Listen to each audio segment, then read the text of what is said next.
Olá, sou a Juvândia Moreira, presidenta do sindicato. Nós estamos começando o nosso último momento bancário do ano. Só que o último momento bancário de 2014 vai falar sobre 2015.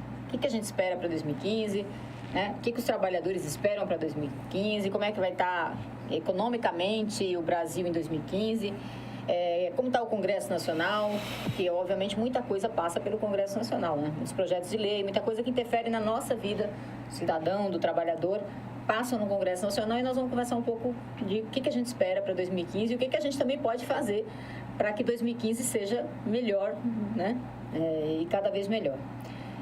Então, nós estamos aqui para conversar sobre 2015, o presidente da CUT, Wagner Freitas. Obrigada, Wagner, pela presença. Obrigado, João. Wagner, que é bancário aqui do Bradesco, aqui da nossa base. Celso Napolitano, que é o presidente do DIAP. Obrigada, Celso, pela presença. Eu que agradeço o convite. Muito obrigado.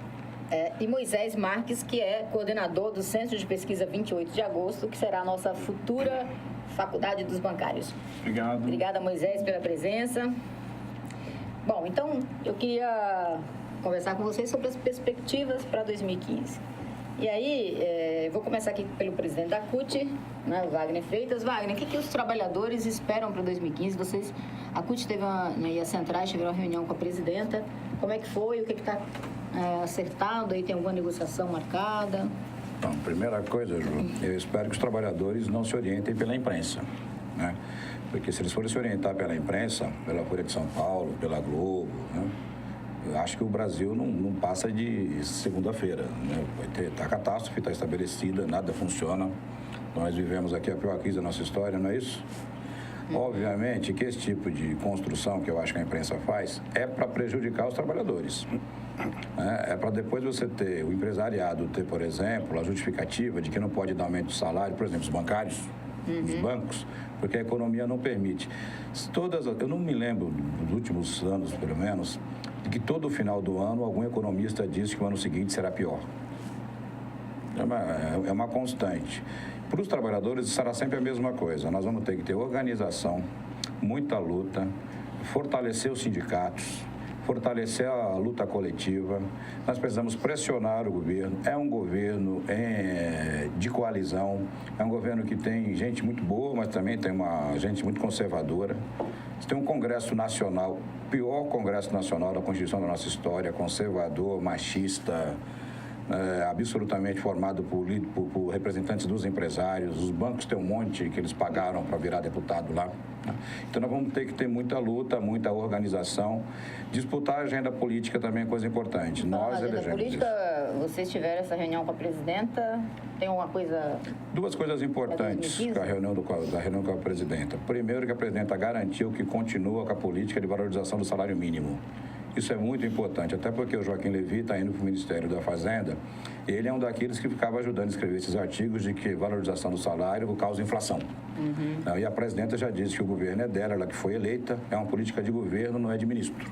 Então, ela vai continuar com a valorização do salário mínimo. Outra coisa é que ela vai estar mandando agora no final do ano para o Congresso Nacional a correção da tabela do imposto de renda, que é uma reivindicação importante nossa, para os bancários fundamentalmente, e que tem, Giovana... Isso é bastante importante. Isso é importante você saber e a tua audiência. Tem uma pressão enorme para a presidenta não mandar de novo a medida provisória que reajusta a tabela de imposto de renda, por conta dessa discussão de ajuste fiscal, que tem que demonstrar austeridade para o mercado, mas a presidenta se comprometeu conosco e vai estar fazendo isso.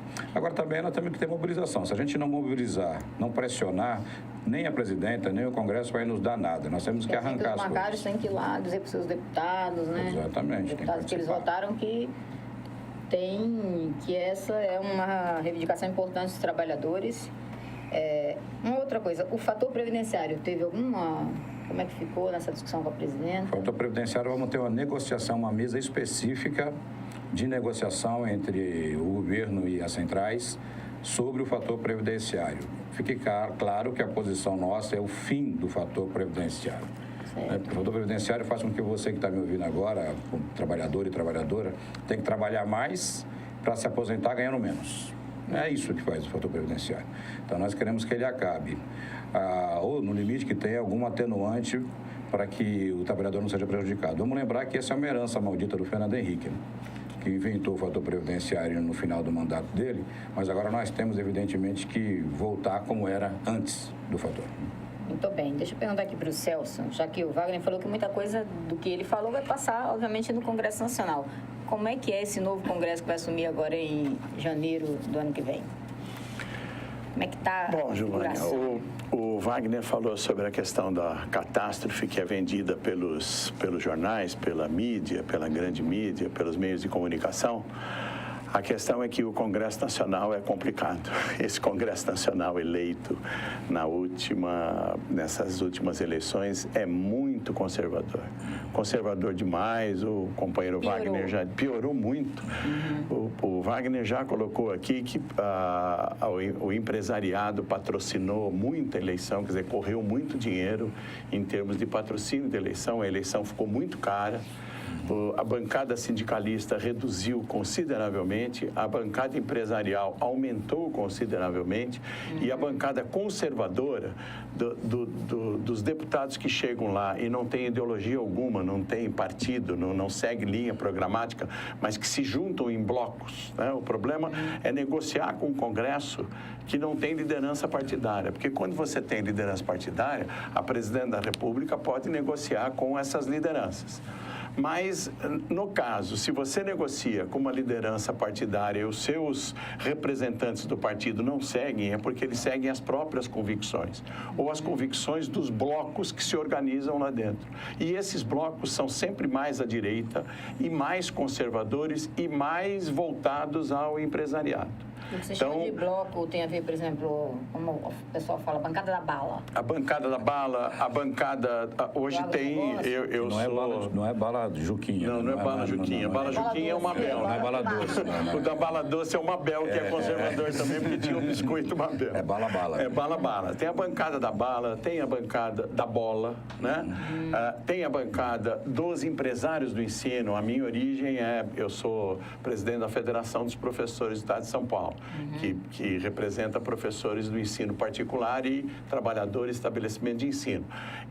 Esses grupos poderosos que estão entrando no ensino brasileiro, quer dizer, as grandes multinacionais, Croton, Ser Educacional, as SA, patrocinaram muitos deputados para favorecer as suas questões, assim como o poder econômico também patrocinou muito deputado para favorecer os bancos, por exemplo. A pena é que o povo não consegue identificar isso, né? Que aquele candidato está sendo bancado por um determinado grupo financeiro, um grupo econômico com um determinado interesse e acaba votando em pessoas que, no fundo, não vão defender o interesse da maioria, mas sim daquele grupo. É muito difícil. Né? E para o trabalhador tem um outro aspecto também.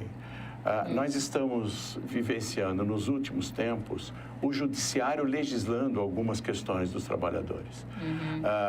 Por exemplo, na questão dos 3 anos do aviso prévio proporcional e tal, foi a partir do judiciário que se estabeleceu uma regra para o aviso prévio proporcional e o Congresso correu atrás e votou a lei. Hoje em dia, o que aconteceu foi que o judiciário, com o relatório do Gilmar Mendes, lá no Supremo Tribunal Federal, considerou que o fundo de garantia prescreve com 5 anos.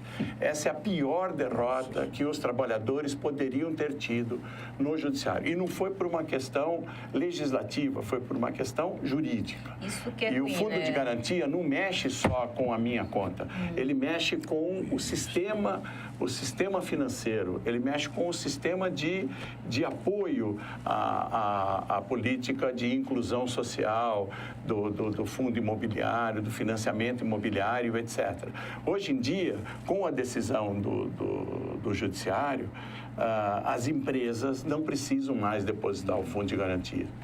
O que acontecerá na prática é isso. Elas não depositarão mais o fundo de garantia porque ficarão jogando no risco. só depositarão daqueles empregados que entrarem no processo contra a empresa nos últimos 5 anos. Porque empregado, o trabalhador que está empregado não vai arriscar um salário mínimo por ano contra 13 salários por ano. Ele não vai entrar contra a própria empresa quando ele estiver empregado. Nossa, e quando ele sair da empresa, ele só vai poder reclamar os últimos 5 anos. É um absurdo. Depois eu quero falar um pouco mais sobre essa questão do judiciário, porque eu acho que realmente nós estamos vivendo um momento que nós precisamos discutir o papel do judiciário, porque o judiciário tem interferido em outros, tem feito para além do seu papel, né? Interferido no papel de outros poderes, e que é ruim, porque o judiciário não é eleito em lugar nenhum, né? Você não tem como questionar um cargo vitalício. A decisão final, né? Um cargo vitalício, e aí a gente fica refém. Às vezes vem uma decisão positiva e às vezes vem uma decisão muito ruim e você tem que aceitar e pronto, fica refém, né? Bom, eu queria agora perguntar para Moisés, aqui o nosso professor Moisés, o que se espera para 2015, né? Na economia, o que a gente pode esperar, né? Como é que você vê atualmente? E essa história de que se a gente vê o noticiário, parece que o Brasil está quebrado, né? Precisa fazer uma reforma, ajuste geral e está tudo ruim. Como é que você avalia isso? Como disse o Wagner aqui, se a gente acreditar na grande imprensa, principalmente, nos telejornais, o país está tecnicamente quebrado. Eu acho que se pintou um cenário catastrófico, principalmente durante a eleição, e se a gente olhar no detalhe, quer dizer, é evidente que o crescimento econômico, o crescimento do PIB, não é o crescimento do PIB que nenhum de nós aqui desejaria. Ele é menor do que a gente esperava e provavelmente para 2015 também. Mas vejam, se a gente pegar o contexto global, até a China, que crescia a 10, 11%, vai crescer 6, 7%. Quer dizer, a gente tem um contexto global um pouco mais complexo, ainda resquícios de uma longa crise que inicialmente a gente imaginava um pouco diferente do que ela vem sendo. Agora, vejam, por outro lado, a gente tem ainda uma situação do índice de desemprego baixo. A gente pode questionar a qualidade desse emprego, mas o índice de desemprego baixo, um aumento de poder de compra do salário mínimo nos últimos anos, mobilidade social, mobilidade educacional. Quer dizer, a gente tem uma série de fatores que mostram que esse cenário catastrófico foi pintado por quê? Porque a gente teve um possível déficit comercial no ano, fechando o ano, esse talvez crescimento pequeno do PIB. Mas vejam, um déficit comercial não pode ser analisado de uma única forma, porque pode ser, por exemplo, que as empresas estejam investindo em máquina e equipamento, ou seja, a gente pode estar investindo num modelo de desenvolvimento. Então, se a gente olhar o agregado, esse cenário não é catastrófico, primeiro. Eu acho que o cenário para 2015 é um pouco melhor, evidente. A gente tem alta de juros, a gente tem uma dívida pública ainda complicada. Alta de juros que é ruim, né? Que é ruim, quer dizer... Agora, vejam, não é aquela catástrofe que se desenhou, porque se fosse isso, como disse o Wagner, segunda-feira o país estava acabado. E isso é um cenário que se pinta, evidentemente, para se tirar alguma vantagem política desse tipo de cenário. Normalmente, uma das vantagens que eles querem tirar com esse cenário é congelar os salários, né? Gerar desemprego e não ter reação. Exatamente. Então, a gente quer dizer, sempre estoura a corda do lado de quem não pode fazer esse papel, né? Mas acho que nós temos aqui condições de fazer esse papel, de mostrar que tem problemas evidentes, e acho que a própria sinalização da presidenta de mudar um pouco a equipe nesse sentido, mas eu acho que não é tão catastrófico que o país reelegeu a presidenta Dilma Rousseff. É isso. Obviamente. Bom, o Celso estava falando aqui do Congresso e tem um assunto aqui que a gente não pode deixar de falar, né? Que é do Bolsonaro, né? Agora, recentemente, ele disse para a deputada Maria do Rosário, ex-ministra, que não a estupraria porque ela não merece, como se tivesse mulheres que mereçam ser estupradas. E, aliás, é muito ruim você ter um deputado que, de certa maneira, falando isso, não criminaliza o estupro e faz uma apologia ao estupro. Isso é muito ruim, porque a gente luta contra a violência, que ainda é muito grande, a violência contra a mulher, né? Os índices de violência são muito altos, muito grandes, e tem todo um esforço para combater. A Lei Maria da Penha está aí, completou acho que 11 anos, se não me engano, e a gente está aí num esforço de acabar com essa triste realidade da violência, e a gente vê um deputado fazendo um negócio desse. E ele também não é só ele no Congresso que a gente escuta essas declarações conservadoras ou discriminatórias, né, preconceituosas. Isso como é que está, digamos assim, essa bancada conservadora no Congresso? Então, Giovana, a grande questão é essa, como eu estava dizendo anteriormente. São deputados que são eleitos por diversos partidos, muitas vezes conseguiram a eleição por coligação, né? Pela questão da coligação, os partidos majoritários conseguiram o coeficiente para que eles fossem eleitos, chegam lá e se juntam numa bancada extremamente conservadora e numa bancada machista. E o Bolsonaro é o porta-voz dessa bancada. A minha impressão é que o Bolsonaro ficou enciumado com a projeção do Feliciano na legislatura passada. E ele quer ser o protagonista agora. E o protagonismo da direita, o protagonista da direita, da extrema-direita e vamos dizer, do neonazismo aqui na legislatura brasileira. Nós vamos fazer um pequeno intervalo agora e a gente vai voltar até perguntar para o Wagner, nosso presidente da CUT, porque a CUT está fazendo uma ação judicial contra o Bolsonaro, tem uma atividade marcada para amanhã, dia 17, lá no Congresso Nacional, inclusive está chamando os sindicatos a participar e nós estamos mobilizando aqui nossa militância, porque eu acho um absurdo mesmo essa declaração do Bolsonaro e a gente não pode achar isso normal e deixar como está, né? Então, eu queria depois do intervalo que o Wagner falasse um pouco sobre isso, né? Ouvir o comentário aqui dos nossos convidados.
Estamos de volta no Momento Bancário, falando das perspectivas para 2015. Nós estamos falando do Congresso Nacional, está aqui o Celso Napolitano, que é presidente do DIAP, o Moisés Marques, que é economista, aqui do Centro 28 de Agosto, da futura Faculdade dos Bancários, e Wagner Freitas, presidente da CUT. A gente estava falando dessas declarações do Bolsonaro, dizendo que não estupraria a deputada Maria do Rosário porque ela não merece. E também falando sobre as ações, né, que estão sendo feitas, que têm que ser feitas para criminalizar essa postura, que é um absurdo um deputado fazer um negócio desse.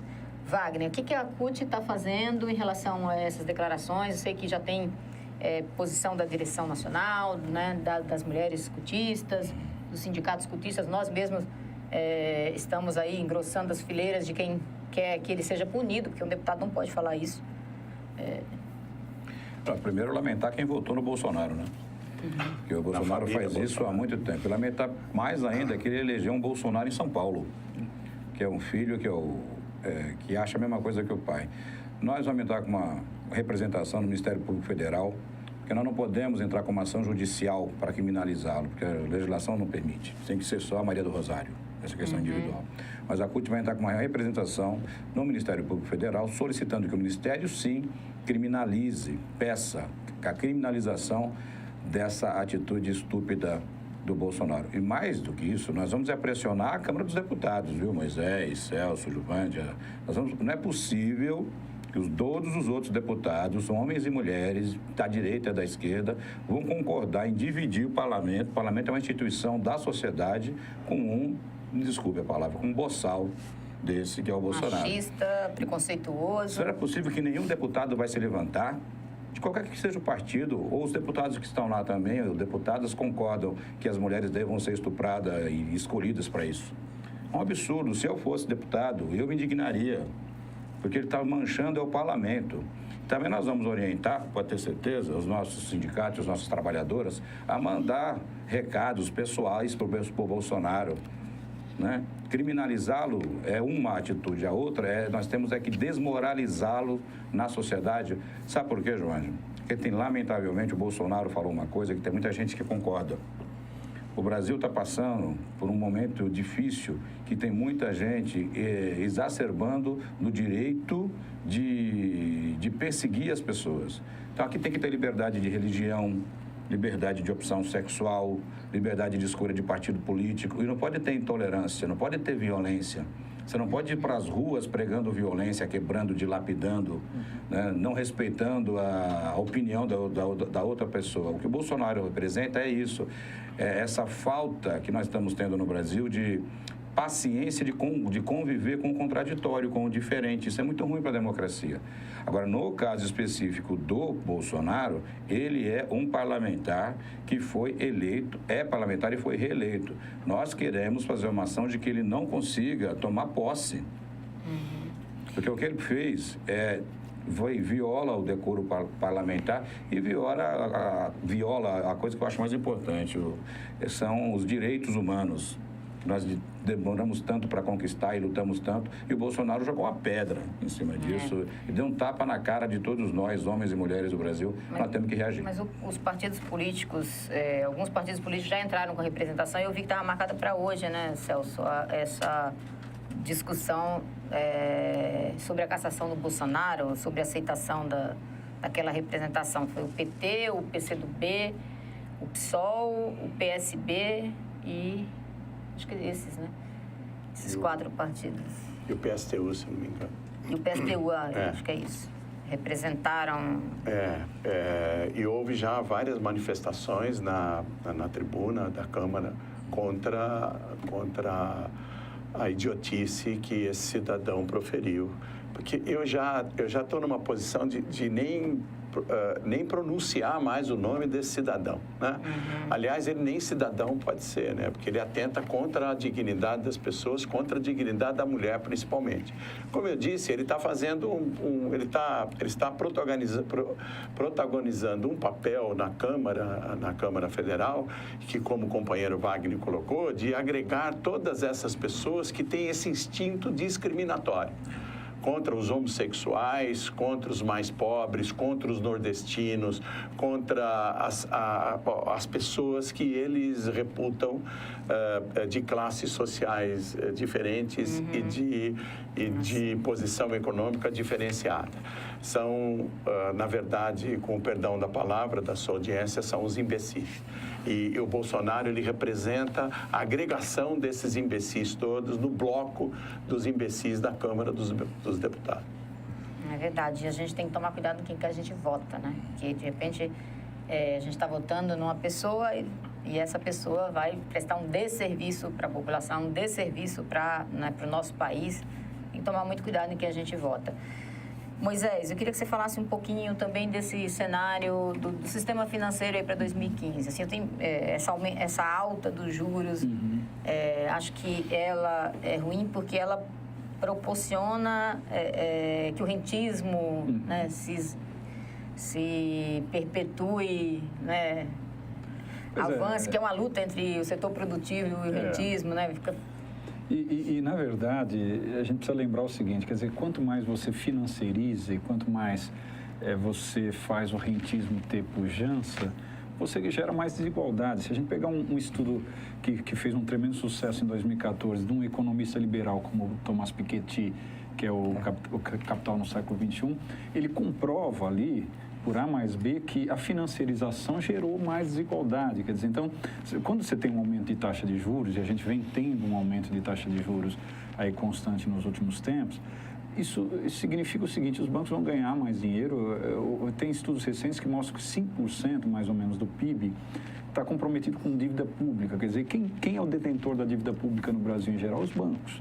Eles é que detêm os títulos da dívida pública. É bom dizer para o bancário também, né, Moisés, que o rentismo, né, essa coisa do aumento dos juros, o banco investe em títulos, não aumenta o emprego bancário, né? Pois a gente vem trabalhando... O emprego bancário é a oferta do crédito. A gente vem trabalhando até mostrando isso aqui há algum tempo já, o que a gente chamava de banco do futuro e já estamos chamando até de banco do presente, porque quando vocês começam a ver, por exemplo, propagandas dos bancos que mostram que tudo já é virtualizado, tudo é possível ser feito de forma virtual, quer dizer, isso por um lado significa, evidentemente, menos geração de emprego, por outro significa o seguinte, o banco está barateando o custo operacional dele.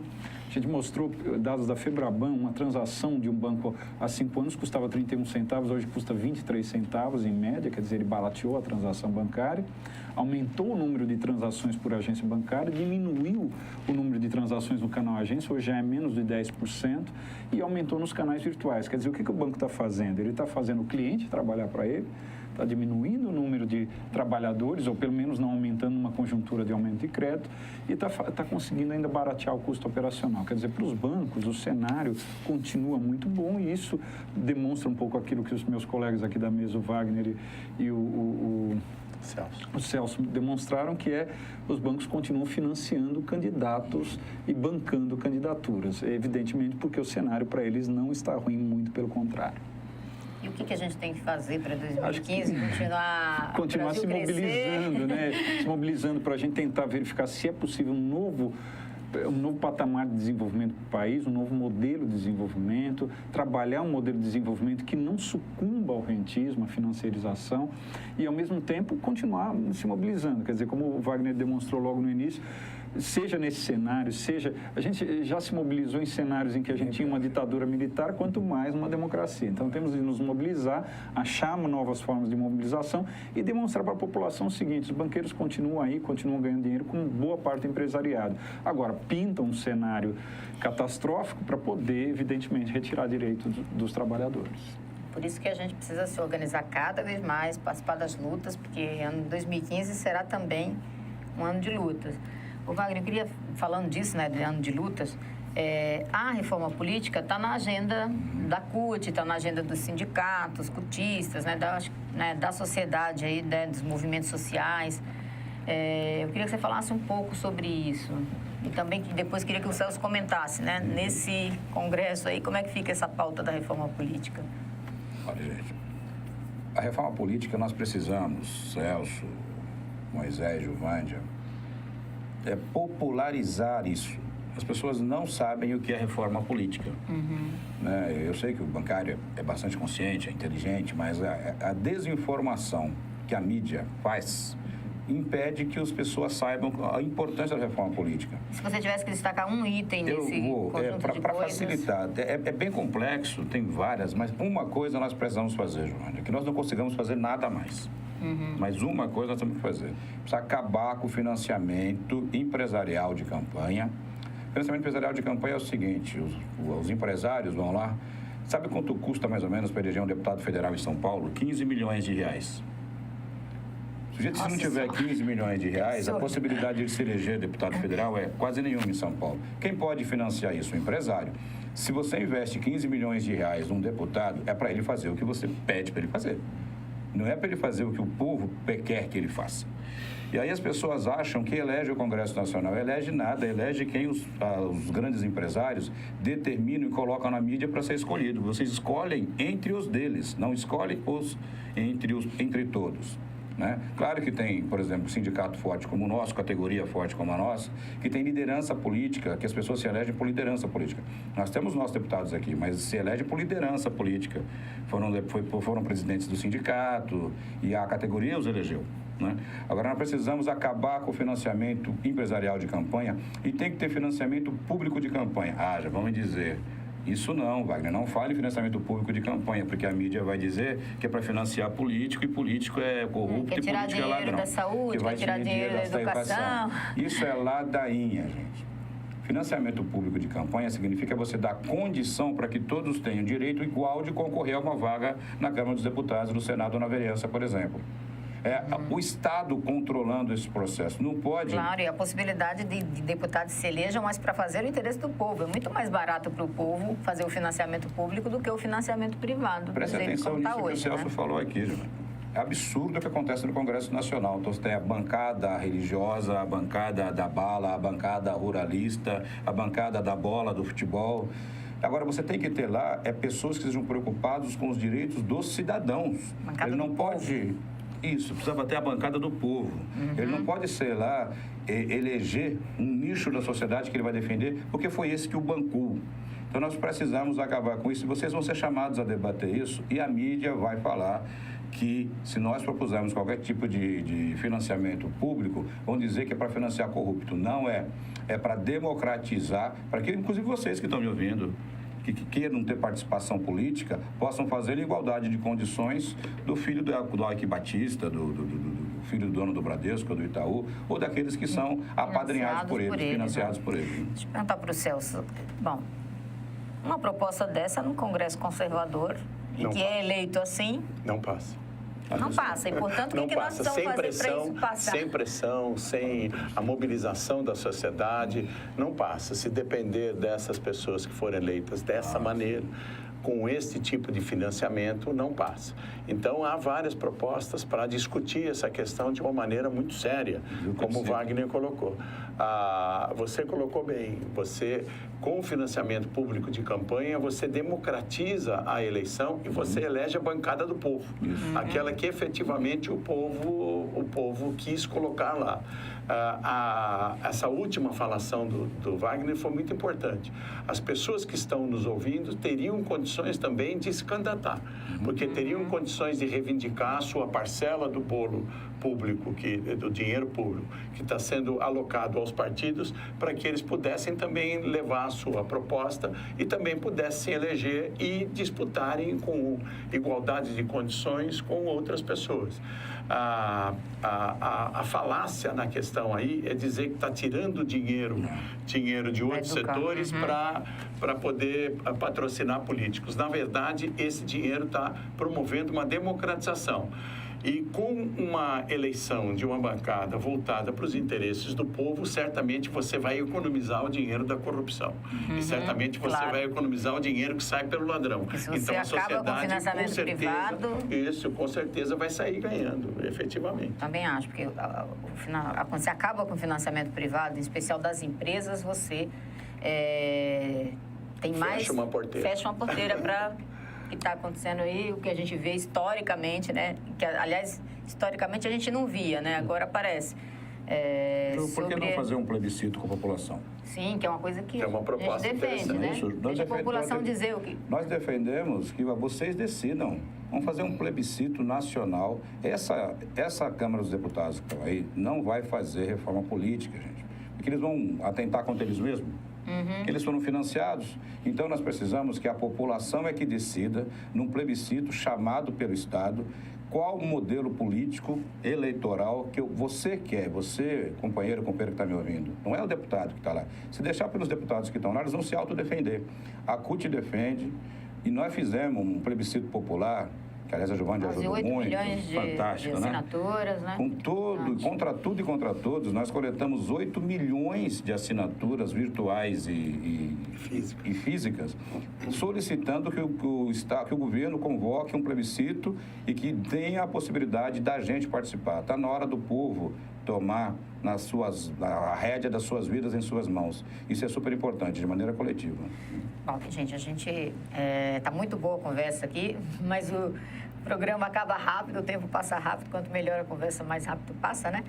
Então, a gente vai fazer aqui as considerações finais. Eu queria começar com o Moisés, perguntando, e aí, Moisés, assim, tem alguma outra coisa, não só da economia, mas dessa agenda política, que você acha que é importante, algum tema, alguma questão que é importante para 2015? Olha, eu acho que é um ano novo, ideias novas, governo novo, né? Eu acho que, de alguma forma, vai ter que ter uma articulação correta, como disse o Wagner, né? Como é governo de coalizão, a gente governa com gente que caminhou junto, mas governa com gente que também você precisa, de alguma forma, orquestrar. Eu acho que vai precisar ter um papel orquestrador muito bem feito aí para a gente conseguir um modelo de desenvolvimento compatível com a pujança desse país. Agora, nós devemos continuar mobilizados. Esse é o recado. Certo. Celso, suas considerações. O que você acha aí? Tem mais alguma coisa a acrescentar para 2015 nessa agenda? Em primeiro lugar, eu queria agradecer o convite e parabenizar aí os sindicatos bancários pelas iniciativas todas, principalmente agora com a faculdade dos bancários, né? E dizer que a agenda para o ano que vem é mobilização. É mobilização no sentido de pressionar esse Congresso. O Congresso é conservador, mas ele é muito suscetível à mobilização da população e dos trabalhadores. Que os trabalhadores e a população em geral se unem em torno dos seus sindicatos, que se una também através dos movimentos sociais e que faça uma pressão para que o Congresso tenha uma agenda positiva de votar ações que são do interesse dos trabalhadores. O Wagner já colocou aqui uma delas, que é principalmente a questão da jornada de 4 horas, o final do fator previdenciário, uma discussão muito ampla sobre o fator previdenciário e principalmente que se posicione sobre a reforma política para que a gente altere esse estado de coisas no Congresso Nacional. Muito obrigado. Isso Wagner, o que mais que está na agenda de 2015 para os trabalhadores, que a CUT se empenha? Olha, eu acho que para os trabalhadores é a gente se mobilizar em torno das reivindicações trabalhistas que nós temos. Nós temos uma negociação permanente, garantido com o governo, e nós precisamos conseguir a nossa pauta, que já foi colocada aqui, que é a diminuição da jornada de trabalho, o fim do fator previdenciário e outras questões mais. Mas, fundamentalmente, Giovanni, com um programa desse de fim de ano, nós temos que levar esperança para as pessoas. Não é verdade isso que a mídia coloca, que todo mundo é bandido, todo mundo é ladrão, que o Brasil é uma pátria que não tem chance, não tem futuro. Não acreditem nisso. Claro que tem, como em toda a sociedade, gente boa e gente ruim. Agora, generalizar, dizer que todo político, que todo mundo que tem expressão social, todo sindicalista, todo mundo que age coletivamente é ladrão, é corrupto, é porque eles querem mandar em vocês. Dizer para vocês não se organizarem e deixar que os que já estão organizados da elite continuem mandando na gente. Então, cobrem, vamos para as ruas contra a corrupção. A corrupção é um mal do Brasil. A corrupção é a bandeira da CUT. Nós nascemos contra a corrupção. Precisamos acabar com ela. Mas nós não podemos deixar que a mídia determine quem é bom e quem é ruim. Por isso também nós precisamos fazer, no próximo ano, um controle democrático sobre os meios de comunicação. Não é possível que um único veículo, meia dúzia de famílias, controlem todos os meios de comunicação no Brasil, Giovanni. Televisão, rádio, jornal, internet. Aí eles determinam o que a gente pensa. Não é possível que você tenha uma revista, por exemplo, que eu não vou nem dizer o nome dela, que toda a edição dela, nos últimos 2 anos, fala a mesma coisa. Revista é uma coisa que você discute sociedade, cidade, comportamento, não é isso? Política, esporte. Agora tem um panfleto que se vende por revista, é um panfleto político. Não tem problema, só que tem que ter, então, outras expressões contra a opinião dessa revista e não o monopólio da informação. Isso é ruim para vocês, é ruim para quem quer ter uma vida familiar boa, um crescimento econômico, né, um progresso. Nós precisamos mudar essas coisas no Brasil. Mudamos muitas coisas, mas outras temos que mudar muito mais. E é só com mobilização, gente, participação, fundamentalmente fortalecendo o sindicato aqui no nosso caso. Muito bem, então nós estamos chegando ao final do nosso momento bancário, o último momento bancário de 2014. Queria agradecer a presença de todos vocês aqui nesse último programa do ano, do Moisés, do Celso, do Wagner, a contribuição de vocês, né, nesse debate, nessa nossa reflexão para 2015. Dizer que também, né, nosso sindicato está comprometido com todas essas pautas aí de defesa do aprofundamento da democracia, porque nós precisamos, de fato, aprofundar a nossa democracia. Para isso, tem que ter reforma política, tem que acabar com financiamento de empresas nas campanhas eleitorais e tem que ter financiamento público para que, de fato, o Congresso tenha a bancada do povo, que nós precisamos fazer a reforma tributária, né, para que, de fato, a gente consiga... Quem ganha mais tem que pagar mais imposto, quem ganha menos tem que pagar menos. Essa é a lógica. Nós precisamos discutir uma sociedade que discuta, por exemplo, por que tem tanta, né, num cenário de desemprego tão baixo, você tem tanta rotatividade. Pois é. Né? Como é que a empresa tem a liberdade de demitir a hora que ela quer, mesmo quando ela tem muito lucro, como ela está lucrando bastante, como é o caso do sistema financeiro?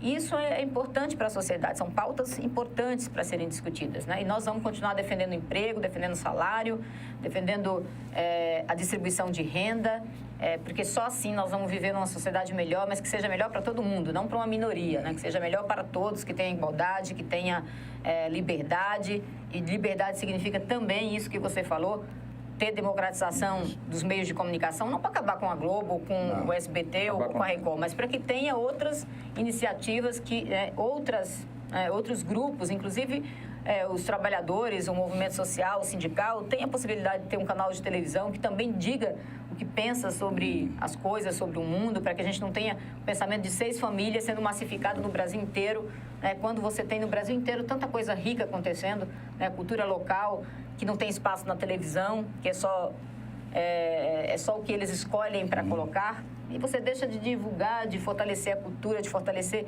o nosso país, né? As várias iniciativas que acontecem no Brasil inteiro, porque está tudo concentrado na mão dessas 6 famílias e normalmente no eixo Rio-São Paulo só. E eles que decidem quem aparece, eles que decidem o que se fala, eles decidem a hora que o jogo de futebol vai passar. Né? É verdade. Tem que ser depois da novela da Globo, quer dizer, eles decidem a sua vida ali, né? E coisa que não é, né? Não pode ser aceitável.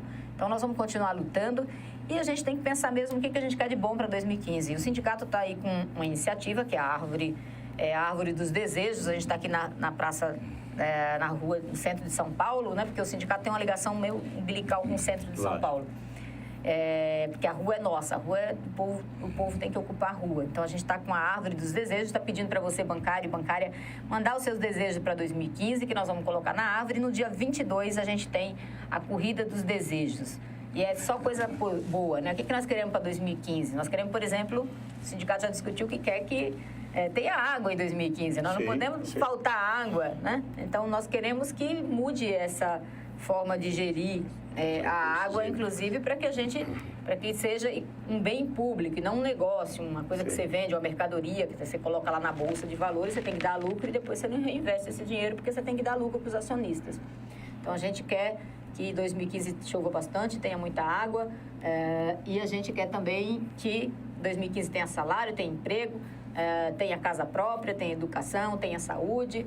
E você manda seu desejo, porque no dia 22, a partir das 18 horas, a gente vai se concentrar na Praça do Patriarca e vai subir até a Avenida Paulista, correndo, vibrando pelos desejos da população e vibrando pelos desejos dos bancários. E o ano de 2015 nós vamos lutar muito para que esses desejos se realizem. Muito obrigada a todos vocês pela audiência. Um grande abraço a todos e que a gente tenha um 2015 excelente. Feliz Natal, feliz Ano Novo. Estamos juntos e até o próximo Momento Bancário no ano de 2015.